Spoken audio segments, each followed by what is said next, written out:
students, hope you all are doing well.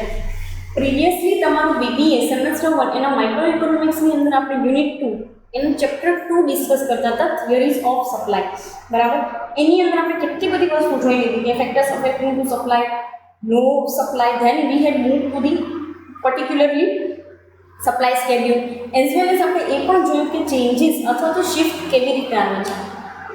શિફ્ટની અંદર મેં તમને બહુ ઇફેક્ટિવ વેમાં બે વસ્તુ સમજાવી, એક એક્સટેન્શન અને કોન્ટ્રેક્શન, અને થર્ડ પાર્ટ આપણો જે છે એ ઇન્ક્રીઝ ઇન સપ્લાય. બરાબર, now we are discussing the decrease in supply. બરાબર, સી બહુ ઇફેક્ટિવ મેનરની અંદર મેં તમને આ વસ્તુ સમજાવેલી છે. તો ક્યાંય બી તમને એવું લાગે છે કે ભાઈ આની અંદર આપણને કન્ફ્યુઝન ક્રિએટ થાય છે ઓર એલ્સ કે નથી સમજાતું કે કોન્ટ્રેક્શન એક્સટેન્શન ભેગું થઈ જાય છે ડિમાન્ડ સપ્લાયનું, તો તમને એક વસ્તુ એક કી આપું છું. બરાબર, જે તમારા માઇન્ડમાં તમે બેસાડી લો કે એ કી અકોર્ડિંગ કેવી રીતે ચાલવાનું હોય. સી, જો if the line is downward, એટલે કે ડિમાન્ડ છે લાઇન ડાઉનવર્ડ છે, તો જે છે ને એક્સટેન્શન નીચે અને કોન્ટ્રેક્શન ઉપર આવશે. અને જો લાઇન અપવર્ડ છે એટલે કે સપ્લાયની લાઇન છે, તો પછી કોન્ટ્રેક્શન જે છે એ ક્યાં, તો કે નીચે અને એક્સટેન્શન ઉપર આવશે, જે અહીંયા તમે જોઈ શકો છો.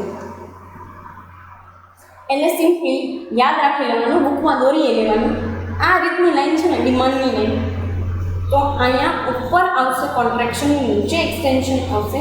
જ્યારે આ રીતની લાઈન છે સપ્લાયની લાઈન, તો નીચે કોન્ટ્રેક્શનની ઉપર એક્સટેન્શન આવશે. એટલે ક્યાંય તમને ભૂલાશે જ નહીં, કારણ કે આમ ચોકડી બેમાં બને છે. બરાબર, જો આપણે ડિમાન્ડ અને સપ્લાયની લાઈન ભેગી કરીએ તો આમ ચોકડી બને. તો આ એક કી છે યાદ રાખવાની. એકમાં ઉપર આવે છે એક્સટેન્શન, એકમાં નીચે એક્સટેન્શન આવે છે. સપ્લાયમાં ઉપર આવે છે, બરાબર, ક્યાં, તો કે અહીંયા. ડિમાન્ડમાં તો કે અહીંયા નીચે. જ્યારે ડિમાન્ડની અંદર કોન્ટ્રેક્શન અહીંયા નીચે આવે છે અને સપ્લાયની અંદર ડિમાન્ડની અંદર કોન્ટ્રેક્શન ઉપર આવે છે, સપ્લાયની અંદર કોન્ટ્રેક્શન નીચે આવે છે. યાદ રાખજો. પણ આ કી તમે યાદ રાખજો, so that you will be able to remember those things. તમને બહુ ઇઝીનેસ રહેશે આ વસ્તુને યાદ રાખવામાં. પ્રિવિયસલી આપણે આ પણ જોયું હતું કે ઇન્ક્રીઝ ઇન સપ્લાય કેવી રીતે આવે છે. બહુ ઇફેક્ટિવ મેનરની અંદર તમને ઇન્ક્રીઝ ઇન સપ્લાયને સમજાવી દીધો છે, જેમાં OX એક્સિસ ઉપર ક્વોન્ટિટી સપ્લાય છે, OY એક્સિસ ઉપર પ્રાઇસીસ આપેલા છે. ફાઇન, જેની અંદર પ્રાઇસ કોન્સ્ટન્ટ રહે છે, ખાલી સપ્લાય વધે છે. 100 માંથી 150 થાય છે, તો ઇન્ક્રીઝ ઇન સપ્લાય, જેમાં સપ્લાય તો SS થી લઈ અને S સુધી જે છે એ શું થાય છે, તો કે પર્ટિક્યુલરલી શિફ્ટ થાય છે. બરાબર, અહીંયા સુધી આપણે જોઈ લીધું તો કે yes, clear, done, fine. Next જોઈએ ડિક્રીઝ ઇન સપ્લાય. હવે સી, અહીંયા આપણે 100 માંથી 150 યુનિટ થતા હતા, અહીંયા જોઈએ પ્રાઇસ એટલી નથી છે, કેટલી, 5 યુનિટ. 5 પર યુનિટ 5 રૂપિયાની પ્રાઇસ છે. ક્વોન્ટિટી સપ્લાય કેવી રીતે, તો કે 150 માંથી 100 યુનિટ થાય છે. બરાબર, પર્ટિક્યુલરલી ક્વોન્ટિટી સપ્લાય જે છે 150 માંથી 100 યુનિટ થાય છે. ઉપરના કેસમાં ઇન્ક્રીઝ થતાં અહીંયા ડિક્રીઝ થાય છે. પ્રાઇસ તો એની જ છે.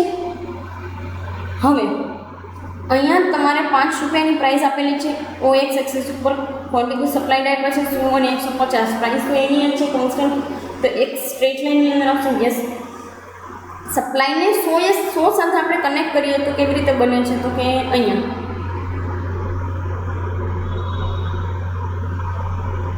S'1 બને છે. Yes, you can see those things. Yes, જોયું, દેખાણ.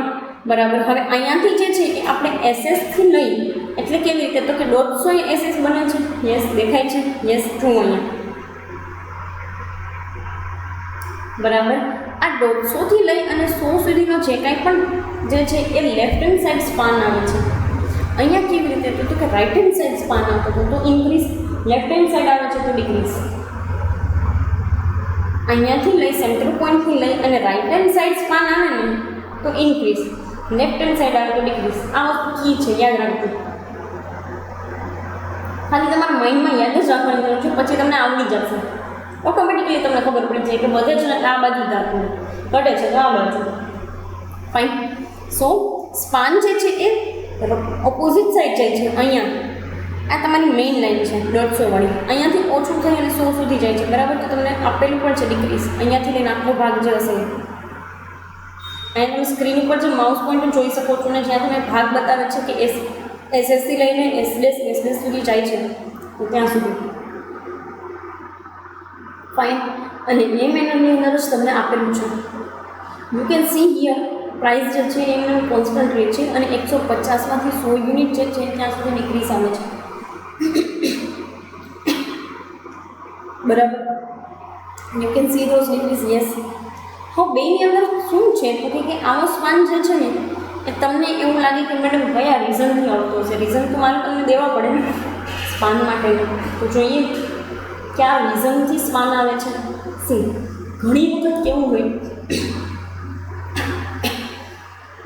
ઘણી વખત કેવી સિચ્યુએશન આવે છે તો કે માની લો કે ફેક્ટર્સ ઓફ પ્રોડક્શન જે છે એના પ્રાઇઝીસની અંદર એકદમ વધારો આવ્યો, મને પોસાતા જ નથી, મારા વર્કર્સનો તો 500 રૂપિયા વેજીસ માંગે છે, મશીનરી એ મારા માટે એકદમ કોસ્ટલી થઈ ગઈ છે મેન્ટેન કરવી. આ કેસની અંદર કેવી સિચ્યુએશન આવે તો કે ફેક્ટર ઓફ પ્રોડક્શન વધી જવાના, એના ભાવ વધવાને લીધે હું પ્રોડક્શનમાં ઘટાડો કરી દઈશ. ભલે ને 5 રૂપિયા જ પ્રાઇસ શું કામ બોલું, હું સપ્લાય કરી શકું, કારણ કે મને તો એ વસ્તુ પોસાતી જ નથી. મને 500 રૂપિયા વેજીસ દેવા નથી પોસાતા, તો હું સપ્લાયની અંદર ઘટાડો કરી નાખીશ. Even when the price is 5 rupees. A price કે જે પ્રાઇસ હું 150 યુનિટ વેચતી હતી ને, સપ્લાય ઘટાડી નાખીશ, નુકસાની ખાઈ નહીં. શું કામ? ફેક્ટર બહુ વધારે મને લાભ થાય છે. હવે એક નેચરલ કેલામિટીની સિચ્યુએશન જોઈએ. નેચરલ કેલામિટી આવી છે કોઈ કન્ટ્રીની અંદર, એટલે કે શું તો કે કુદરતી આપત્તિઓ, જેમાં અનાવૃષ્ટિ, અતિવૃષ્ટિને, ભૂકંપને, સુનામીને, લેન્ડસ્લાઇડ એટલે કે જમીન ધસી જવું, તમામ વસ્તુ આવી. અત્યારે તમે આ દેશમાં આખા અત્યારે તો કરંટ સિચ્યુએશન પ્રમાણે તમે આ વર્લ્ડના ગમે એ કન્ટ્રીમાં જોઈ શકો છો. ઇન્ડિયામાં નહીં, ઇન્ડિયામાં કેટલી જગ્યાએ લેન્ડસ્લાઇડ થયું છે. ઉત્તર ભારતની અંદર મુંબઈમાં, મહારાષ્ટ્રમાં થયું, બરાબર. પછી પશ્ચિમ બંગાળની અંદર પણ થયું છે. તો લેન્ડસ્લાઇડ જમીન ધસી જાય, પછી ભૂકંપ તો તમે વારે રાજકારણ કહેવાય છે, બરાબર ને. તો આવી નેચરલ કેલામિટીઝ જે છે એ નોર્મલ હોય ને ત્યાં સુધી વાંધો નથી, but where it goes to out of control, એટલે તમે આસામ અને બિહાર એઝ વેલ એઝ તમે અહીંયા ઓરિસ્સા, આ ત્રણેય જગ્યાએ જુઓ તો પૂરની પરિસ્થિતિ વારંવાર આવતી જ હોય. એ 3 જગ્યાએ છે ને નદીઓ જે છે ને ગાંડી તૂર બંને પૂર આવતું જોઈએ. એમાં બી ખાસ કરીને બિહાર અને આસામ, એની અંદર તો બહુ જ આ વસ્તુ તમને જોવા મળે. હવે આવી પરિસ્થિતિમાં છે ને લોકો પાસે બેઝિક નીડના પૈસા નથી હોતા. ક્યારેક ગવર્મેન્ટ તમને કહે ને કે હવે સપ્લાય કરવાનું છે તો 5 રૂપિયાના ભાવે તમારે સપ્લાય જે છે ને પહેલાં 100 વસ્તુ વેચતા ને હવે દોચાઈ દેવી પડે, સપ્લાય વધારવો પણ પડે, બરાબર. તો આવી નેચરલ કેલામિટીઝની સિચ્યુએશનમાં તમે સપ્લાય વધારી પણ દેશો.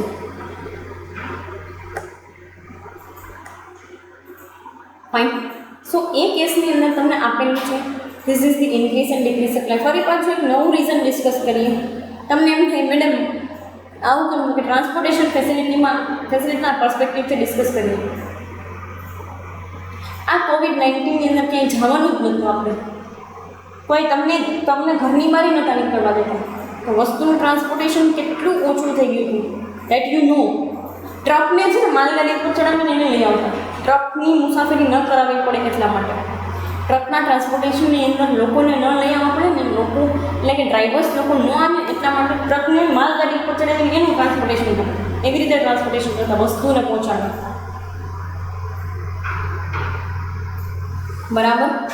So this is the thing. અને આ વેની અંદર તમે જો જોવા જાઓ તો એ કન્ટેક્સમાં ટ્રાન્સપોર્ટેશન કેટલું ઓછું થઈ ગયું, તો સપ્લાય છે ને ઓટોમેટિકલી ઘટી જાય. પહેલાં તમે જે પ્રમાણે વસ્તુ વેચતા હોય એ પ્રમાણે હવે વસ્તુ વેચી શકો નહીં માર્કેટમાં.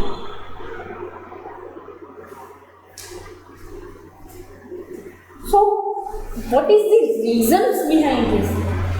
તો કે સિમ્પલી તમે જે છે એ પ્રાઇસ સિવાયના ફેક્ટરને કન્સિડર કરીને ચાલો છો, and that affects I think the more. Prices સિવાય પણ જેટલા પણ ફેક્ટર્સ છે એ આ લોકો જે છે સપ્લાય એને વધારે પડતા અફેક્ટ કરતા હોય.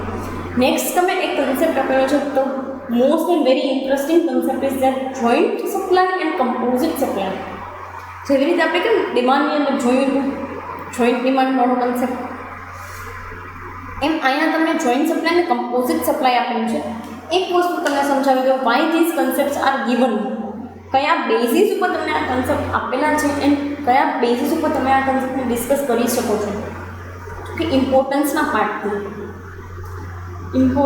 પાર્ટથી તમને ડિમાન્ડની અંદર પણ આ વસ્તુ આપેલી છે અને ઇમ્પોર્ટન્સના પાર્ટથી તમને સપ્લાયની અંદર પણ આ વસ્તુ આપેલી છે. Fine, let S C joint supply શું કહેવા માંગે છે.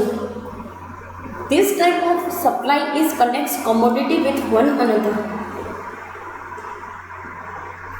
એક કમોડિટી સાથે તમારે બીજી કમોડિટીનો સપ્લાય તમે જેને કરો છો ને એને જોઈન્ટ સપ્લાય કહેવાય છે. બહુ જ ઇફેક્ટિવ વસ્તુ જે છે ને એને એ વસ્તુને આ લોકો જોઈન્ટ સપ્લાયમાં લીધેલી છે.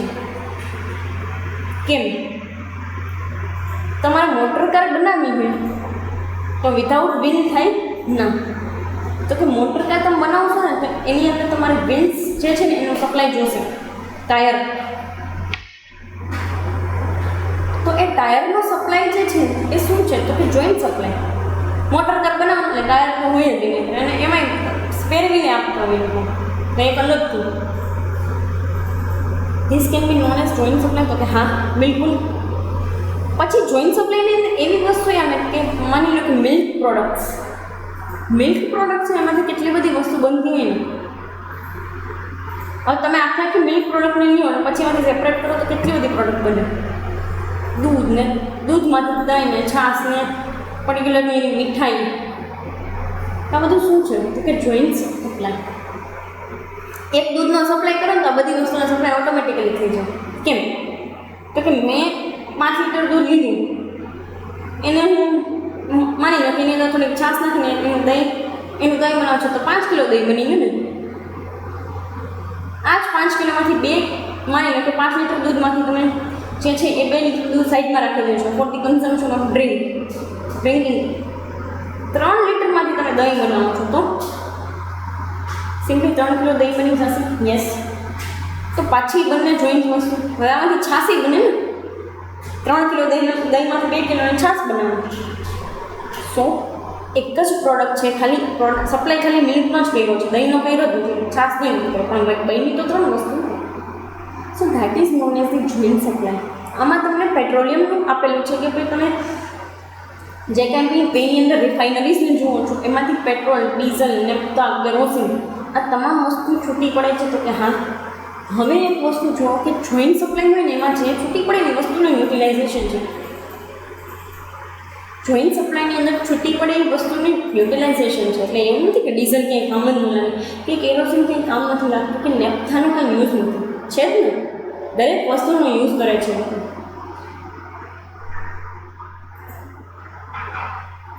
ફાઇન. સો એ મેનરની અંદર તમે જુઓ તો પેટ્રોલ, ડીઝલ, કેરોસીન, નેફ્થા, અધર લ્યુબ્રિકન્ટ્સ, દરેક મેનરની અંદર આ વસ્તુનો યુઝ થાય છે અને એ માર્કેટમાં વેચાય પણ છે. Fine. That's why it is known as the joint supply. હવે આ વસ્તુ તમને બહુ ઇન્ટરેસ્ટિંગ લાગશે કે મેડમ આ વસ્તુની જોઈન્ટ ડિમાન્ડ પણ હોય છે. યસ, આની જોઈન્ટ ડિમાન્ડ પણ છે, even after that joint supply પણ છે. તમે દરેક વસ્તુ જે છે એને જોઈન્ટલી સપ્લાય બી કરી શકો છો. કારણ તો આખું જેટલું પણ પેટ્રોલિયમ છે ને એને તમે દઈ દો, હવે તેમાંથી સેપરેટ કરીને દરેક પ્રોડક્ટને તમે તમારા ભાવે વેચો, બેયમાં તમને પ્રોફિટ જનરેટ થશે. આપણે ક્રૂડ ઓઇલ જે મંગાવીએ છીએ એ કેટલા બધું આપણને મોંઘું પડે છે, પણ એમાંથી કાઢવામાં આવતું પેટ્રોલ તો એના કરતાં મોંઘું પડે છે આપણને. એમાંથી સેપરેટ કરવામાં આવતું ડીઝલ એના કરતાં મોંઘું પડે છે. સો ધ થિંગ ઇઝ દેટ કે તમે એ વસ્તુને જોઈન્ટલી વેચો છો અને એને સેપરેટલી વેચો છો, સ્ટીલ એ બંને વસ્તુનું યુટિલાઇઝેશન છે અને માર્કેટમાંથી તમને પ્રોફિટ પણ જનરેટ થાય છે. ફાઇન. સી લાસ્ટમાં કહે છે તો main product is the diesel અને અધર આર ધી બાય પ્રોડક્ટ. એવું કાંઈ નથી.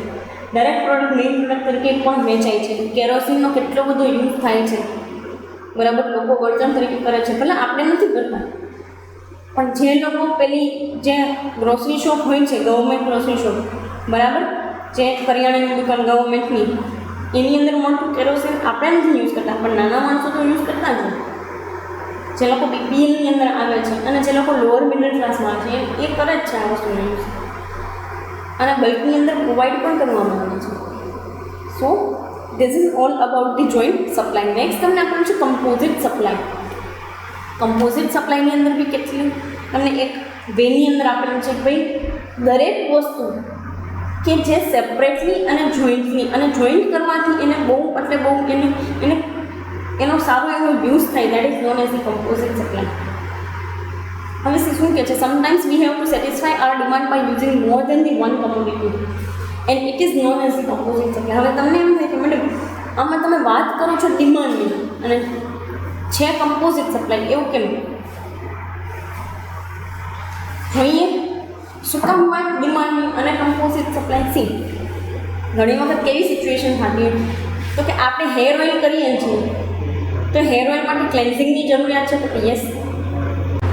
તો એક વસ્તુ તમે સમજો કે વાળ ધોવાનું તમારું છે મેઇન ડિમાન્ડ નથી થતી, યસ, પણ એના માટે તમે hair oil, hair shampoo and conditioner, 3 of the things you are consuming. ખાલી એક પર્પઝ માટે તમે 3 વસ્તુનું કન્ઝમ્પશન કરો છો. વાળ તો તમારો ઓબ્જેક્ટિવ શું હતો તો કે ખાલી હેર ક્લિન્ઝિંગનો, પણ તમે હેર ઓઇલિંગ એ કરો છો, પછી હેર ક્લિન્ઝિંગ એ કરો છો, પછી કન્ડિશનર એ કરો છો તમારા. So this is all about composite supply.